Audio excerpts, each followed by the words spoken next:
안녕하세요. 건강 스토리텔러 정화입니다. 네, 벌써 9월이죠. 시간이 정말 빨리 흘러가는 것 같은 느낌인데요.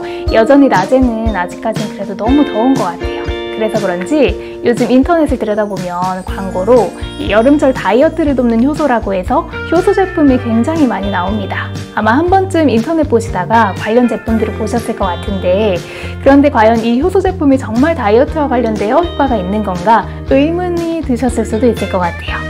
저희도 나짜닷컴 제품 발효복합 효소를 소개해드리고 있지만, 사실 이 건강 제품을 소개해드리는 곳이다 보니까 다이어트 용도로 소개해드리고 있진 않거든요. 많은 분들이 이 제품에 대해 문의를 하실 때 효소를 먹으면 살이 쭉쭉 빠지는 거냐, 혹은 치병 중이라 영양을 채워야 하는데 다른 제품들이 다이어트라는 문구를 걸고 나오니까 괜히 걱정하시는 분들도 간혹 계십니다.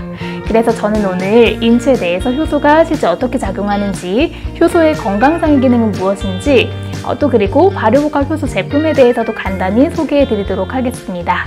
우선 효소는요, 지방도 아니고 탄수화물도 아니고 좀 궁금해지는 존재이긴 한데요. 과학적인 의미에서의 효소는 신체 내부에서 반응을 촉진하는 자연 단백질 정도로 정의할 수 있을 것 같아요. 네, 우선 치유하시는 많은 분들의 치유력을 결정짓는 가장 중요한 것은 세 글자, 면역력이라고 할 수 있죠. 네, 그렇다면 면역을 가장 크게 결정짓는 우리 몸의 기관은 어디일까요? 네, 바로 장입니다. 장은 음식물을 흡수하고 배설할 뿐 아니라 무려 체내 면역세포의 70% 이상이 분포하고 있기 때문인데요. 특히 면역을 발휘하는 대부분의 세포는 장내 점막에 집중되어 있기 때문에 몸 전체의 면역 시스템을 관리한다고 해도 과언이 아닙니다. 그래서 장내 세균총이 다양하고 유해균보다 유익한 균이 많은 장일수록 더 건강하고 또 비만, 당뇨, 암 발병 확률도 줄어든다고 이야기합니다. 네, 제가 갑자기 장 건강과 면역력을 말씀드린 이유가 있는데요. 바로 효소가 대표적으로 장 건강 역할을 기여하기 때문입니다. 특히 소화효소는 음식을 분해하고 소화하는 데 필요한 화학 반응을 돕는데요. 쉽게 말해서 음식을 입으로 넣어서 계속 씹으면 침이 분비되잖아요. 이때 침 속에 아밀라아제가 효소입니다.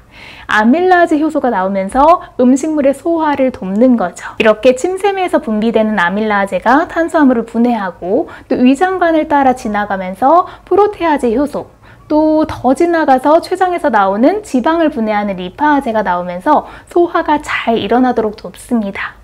그런데 나이가 들수록 소화가 잘 안 된다, 이렇게 호소하시는 분들이 많이 계시죠. 왜냐하면 이 몸속에서 분비되는 이 효소는요, 한정되어 있어서 노화가 이루어질수록 혹은 생활습관에 따라서 소화효소가 부족해지기 때문입니다.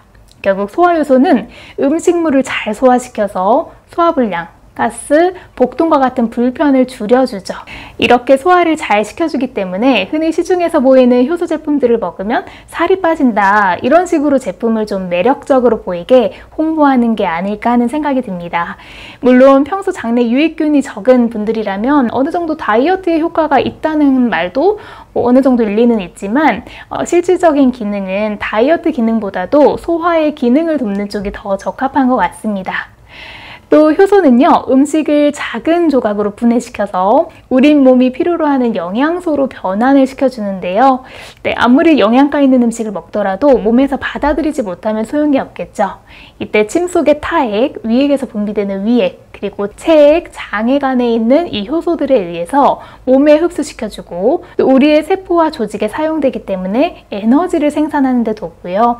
실제 우리의 생존과 건강을 유지하기 위해 효소가 꼭 필요하다는 전문가들의 분석이 나오고 있습니다.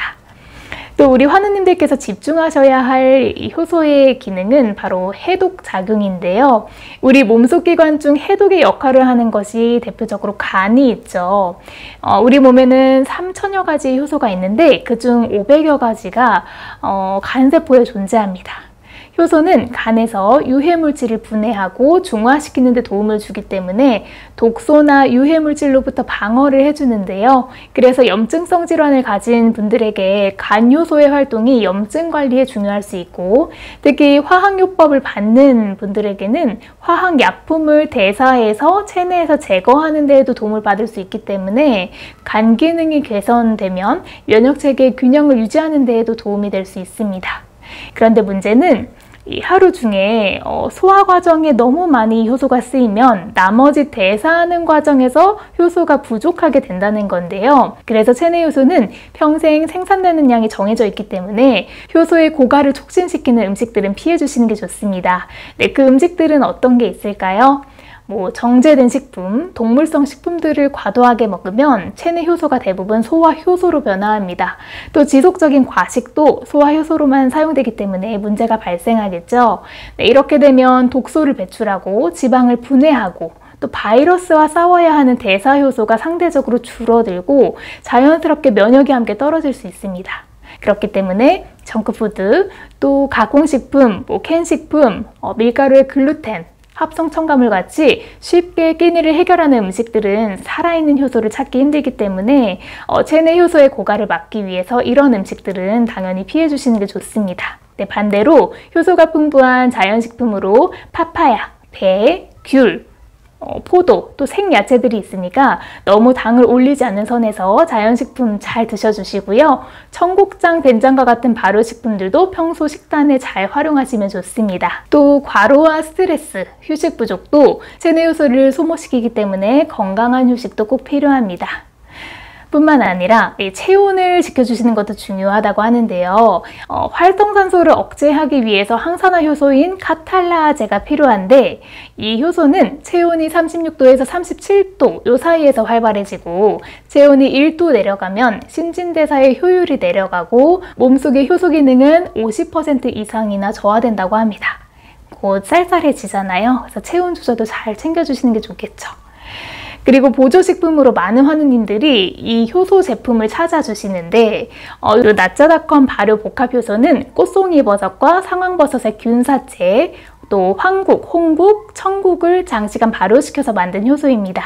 제가 균사체에 대한 설명은 너무 많이 해드려서 생략하도록 하고 청국, 홍국, 황국이 뭔지 아주 간단히 정리하면 청국은 숙변을 제거하고 발효 과정에서 나토키자네라는 물질이 혈전 용해 작용을 한다고 알려져 있고요.